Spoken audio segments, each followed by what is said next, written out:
Ó, existem dois grandes erros que eu vejo muita gente cometendo quando interage com uma IA, tipo o ChatGPT, né? O primeiro erro é acreditar que a IA é capaz de fazer todo o trabalho sozinho. O segundo erro é acreditar que essas ferramentas são mesmo uma IA. E os dois erros que se baseiam na incompreensão de como essas ferramentas funcionam de verdade. As pessoas não entendem realmente como elas são ali. De verdade, real. Hoje eu vou contar pra vocês o que tá por trás do ChatGPT, Gemini, Grok e várias outras. Você vai entender de uma vez por todas porque você não deveria confiar nas IAs. Fala galera, Trunks, Peter aqui. Galera, cultura pop, e mais especificamente a ficção científica, venderam pra gente a ideia de que uma inteligência artificial raciocina exatamente igual a gente, né? Pode ter sim algumas limitações éticas, pode não ser confiável, pode até ser perigosa, mas a ficção plantou essa semente na nossa cabeça. O primeiro I de IA quer dizer inteligência. Logo, né, o bicho pensa, a gente pensa, pô, inteligência, então tá pensando. Se a gente for mais além, muitas outras obras trazem a IA sendo mais inteligente do que o ser humano, né? E a gente chega na era das IAs como produto de consumo. Então assim, a ideia já estava plantada, só faltava o marketing surfar nessa onda. E muita gente boa comprou esse mito de que aquilo que a gente tem hoje é a inteligência, né? É uma máquina que sabe de muitas coisas, que tem um nível de raciocínio de um gênio. Porque assim, cara, superficialmente, na superfície, parece mesmo. Você pode ir no ChatGPT, no Grok, na ferramenta de IA que você quiser e perguntar sobre qualquer tema, qualquer assunto, e ela vai conseguir responder. Caramba, pô, então a IA é um gênio, né? Isso é muito mais do que a maioria absoluta dos seres humanos. Caramba, pô, as empresas criaram inteligência mesmo. Só que não é bem assim. Aquilo que a cultura pop falou durante décadas e décadas seria algo que hoje recebeu o nome de IA geral. A IA geral vai ser um dia, quem sabe, uma IA realmente capaz de pensar como a gente, realmente conseguir fazer qualquer coisa como a gente, até melhor. As grandes empresas de tecnologia de hoje, como por exemplo OpenAI, Google, Microsoft, Meta, estão todas prometendo uma IA geral para a próxima década. Vai chegar mesmo? Ninguém sabe dizer. Mas todos sabem que aquilo que a gente tem hoje com o nome de IA não é uma IA geral. Não é nem mesmo uma ferramenta 100% confiável. E o que a gente tem hoje, afinal? A gente tem uma máquina estatística alimentada por um volume absurdo de dados. O nome real disso é LLM. Ou Large Language Model, traduzindo, modelo de linguagem enorme. Cara, se você parar pra pensar, é um nome bem menos marketável, né, digamos assim, do que IA. Não evoca nada, não cativa o consumidor. Pô, vou lá, vou mexer na minha LLM. Pô, fica estranho, né? E um LLM funciona da seguinte forma, é um conjunto de instruções matemáticas capaz de identificar padrões estatísticos numa quantidade de informações bem grande. Se você pegar 1 bilhão de fotos de mãos humanas e colocar nesses modelos matemáticos, ele vai conseguir prever quais elementos na foto se repetem com mais frequência. O fato é, esse modelo não sabe a diferença entre um dedo e uma unha. Esse modelo não entende bolhufas de anatomia, mas ele entende de estatística, é isso. Esse modelo entende que a cada 5 dedos, um é mais curtinho, o outro também é curtinho, mas é gordinho, entende? Se você pedir para esse modelo criar um outro tipo de mão, tipo, inventa uma mão para mim, ele vai pegar todas essas probabilidades matemáticas, estatísticas, né?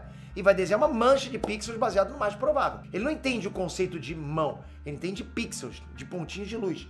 É por isso que os primeiros modelos geravam mãos com 6 dedos. A bagaça nem sabia direito quantos dedos existem numa mão humana. Os modelos mais atuais já foram treinados pelos cientistas para ter uma trava, 5 dedos. E ainda assim pode acontecer de surgirem dedos automaticamente esquisitos. O LLM não liga para isso. A mesma coisa acontece com texto. Um LLM de texto é alimentado com toneladas e toneladas de texto, passando por cima de direito autoral, passando por cima de autores humanos, passando por cima de tudo, não importa. A partir daí, ele vai calculando estatisticamente qual é a melhor combinação de palavras para responder a tua pergunta. Não é raciocínio real, é um gerador estatístico de frases que tá ali, fazendo um chute com alta probabilidade assim. E ainda assim, cara, esse tipo de LLM erra com frequência, né? Basta você combinar declarações que nunca fizeram sentido juntas e o LLM, porra, acabou de inventar uma informação que não existe. E para aumentar as chances de erro, o LLM pode ter sido alimentado com dados que foram enviesados por algum motivo, entende? Por uma corrente ideológica X ou Y. Ou alimentado com dados de zoeira que foram repostados na internet em forma de piada, né? A ferramenta entende como literal. Como o LLM é capaz de gerar respostas que parecem coerentes, o usuário não percebe o caô, não tá percebendo, entende? Porque tá parecendo coerente, tá fazendo sentido o que ele tá falando. Mais recentemente, as empresas chegaram no limite de dados que elas possuem acesso. Então as empresas começaram a alimentar os LLMs com dados sintéticos. E o que isso significa? Eu vou voltar lá no exemplo de 1 bilhão de fotos de mão, tá? Vamos imaginar então que a empresa pega aquele LLM alimentado com 1 bilhão de fotos de mão e pede para ele gerar outro 1 bilhão de fotos de mão diferentes. A ferramenta vai fazer, estatisticamente vão acontecer erros. Só que esse novo lote de fotos volta para o LLM para alimentar o modelo. Os erros entram na base de dados, disfarçados de acertos. E aí o ciclo se repete. Mais 1 bilhão de fotos gerados entregues para o próprio LLM. Percebe que não tem como isso dar bom, cara? Não tem. A taxa de erros só vai crescendo. E aí as empresas, cara, elas cunharam o termo alucinações. A IA não erra, a IA alucina. É mais uma tentativa de tentar humanizar a máquina e a gente segue comprando essa ideia, entende? Tadinha da IA, não tá pura, entende? Vira até piada isso, vira meme. Só que não é alucinação.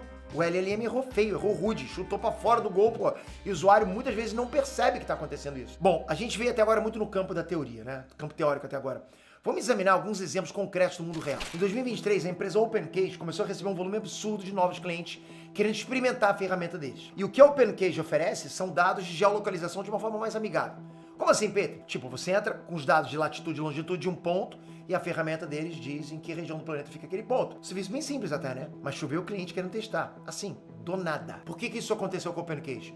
O que rolou é que o ChatGPT informou que o OpenCage poderia oferecer a localização geográfica de um telefone se a pessoa informasse o número do telefone. Não tem nada a ver com o que o OpenCage realmente faz. Mas muita gente acreditou no que o ChatGPT disse. Essa galera foi lá achando que a OpenCage seria tipo um GPS celular que você pode saber onde determinado aparelho está a qualquer momento. Agora, tu acha que as pessoas ficaram full pistola com o ChatGPT ou com a OpenCage? Elas ficaram furiosas com a OpenCage. Sendo que a OpenCage nunca ofereceu esse serviço e nunca poderia oferecer esse serviço, já que seria, logicamente, uma baita violação de privacidade a nível mundial. Ou seja, em 2023 as pessoas já estavam convictas de que o ChatGPT não mente, o ChatGPT não inventa. E o que a OpenCage poderia fazer? Absolutamente nada. Era impossível identificar de onde o ChatGPT estava tirando essa informação. A base de dados do ChatGPT é uma caixa preta, né? E nem os criadores sabem direito o que tem lá dentro. Toda vez que o ChatGPT ou qualquer outro LLM comete um erro desses, cara, não tem como reverter completamente. O LLM já foi treinado, seria extremamente caro fuçar o banco de dados inteiro, retirar a informação errada e treinar de novo. É tudo ou nada, sempre. Tudo ou nada, sempre. O que pode ser feito é inserir uma instrução nova corrigindo o erro. Alguém vai lá no sistema e digita, tipo, é falso que a OpenCage oferece isso, isso e isso. E aí o LLM consulta uma lista gigante, cagadas, travadas, antes de fazer uma resposta. Quanto mais erros o LLM tem, maior fica a lista de travas. Mais tempo leva para rolar o processamento, maior o consumo de energia, etc, etc. Muitas vezes a empresa responsável nem se dá o trabalho de registrar a correção, entende? Vida que segue. Agora, galera, em 2025, a consultoria Deloitte teve que reembolsar uma grana pesada para o governo da Austrália. Foram 290 mil dólares australianos devolvidos, o equivalente a mais de R$1 milhão. Qual o motivo, Peter? Um relatório de 237 páginas que foi encomendado para a Deloitte e a Deloitte usou um LLM para escrever a bagaça. O texto estava lotado de referências que não existiam, de citações que nunca foram feitas. A Deloitte garante que esses erros não alteram as conclusões do relatório, mas o governo da Austrália pistolou, pediu a grana de volta, pô. Tu tá pagando pra mandar um resultado de ChatGPT? Porra, é dose, né? E o irônico é que o escândalo apareceu, cara, um mês depois que a Deloitte declarou que queria investir 3 bilhões de dólares em IA generativa até 2030. No dia 18 de novembro desse ano, Sundar Pichai, o chefão do Google, declarou textualmente: temos que aprender a usar essas ferramentas de IA para aquilo que elas fazem bem e não confiar cegamente em tudo que elas dizem. Meu irmão, presta atenção, o cara é pica das galáxias do Google. O Google tá todo baseado em IA agora. Eles acabaram de lançar o Gemini 3, tipo, ele meteu essa. É tipo, alô galera, fica esperta, IA não ser tudo isso que você está achando aí.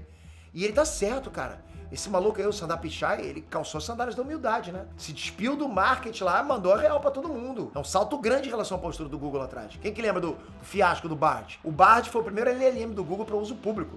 Tipo, foi lançado com vídeo demonstrativo, com festa, com tudo. E aí, meu irmão, pegaram o Bard errando informações num vídeo demonstrativo.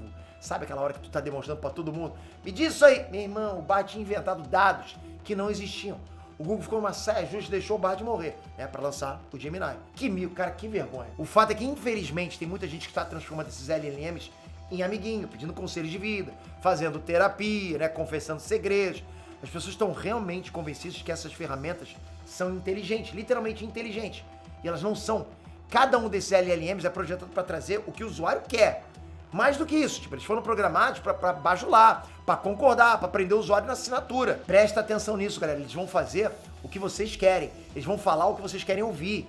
Eles vão escrever o que vocês querem ler. É um serviço, cara, é uma relação comercial, não de amizade. Eles querem a tua grana.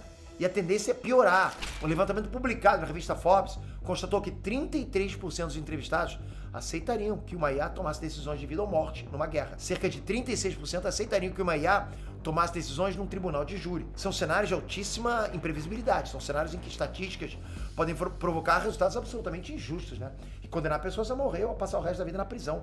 Imagina tu colocar a vida de uma pessoa sob o julgamento de uma IA, cara. Não dá. Ou a vida de milhões de pessoas. E mesmo assim, uma fatia considerável da população acha que um LLM poderia dar conta. Mas, Pedro, você mesmo divulga ferramentas de IA, você mesmo usa ferramentas de IA para fazer seus roteiros, é hipocrisia que chama? Calma lá, vamos por partes aqui. E pegaram nessa. Sim, eu divulgo ferramentas de IA e eu reforço.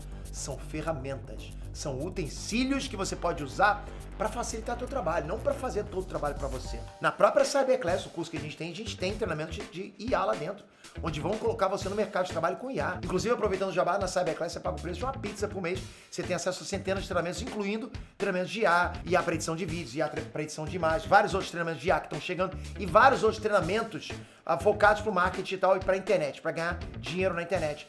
Eu acho que vale muito a pena você testar. Se você não gostar, seu dinheiro é devolvido em até 7 dias, ok? Deixei o link aqui embaixo. Aí lá dentro tem um cybertutor que conversa com você 24 horas por dia, 7 dias por semana, para colocar você no caminho, na trilha certa para você fazer. Porque você vai chegar lá dentro, caramba, o que eu vou fazer, né?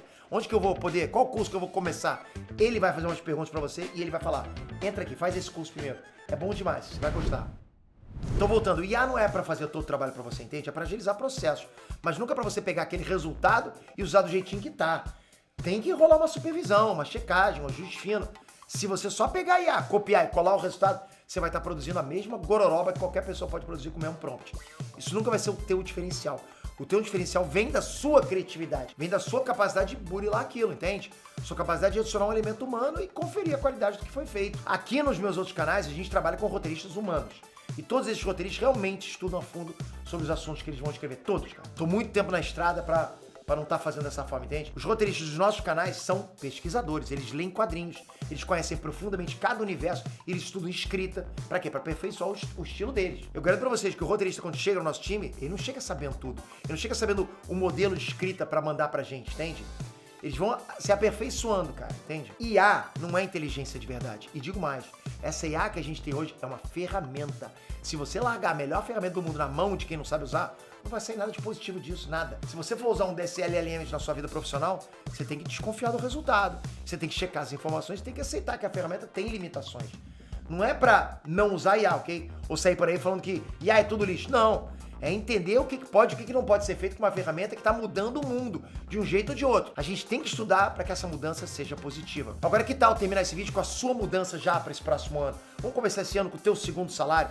Vamos conversar com o nosso cybertutor dentro da Cyberclass para ele te colocar dentro do treinamento mais barato que uma pizza por mês, cara. Você tem acesso a todos os treinamentos, cada treinamento completo ali dentro, você tem direito a um certificado. Imagina como vai turbinar seu currículo. Você procurar agora, por exemplo, no LinkedIn, tem 400 mil vagas dentro do Brasil para social media.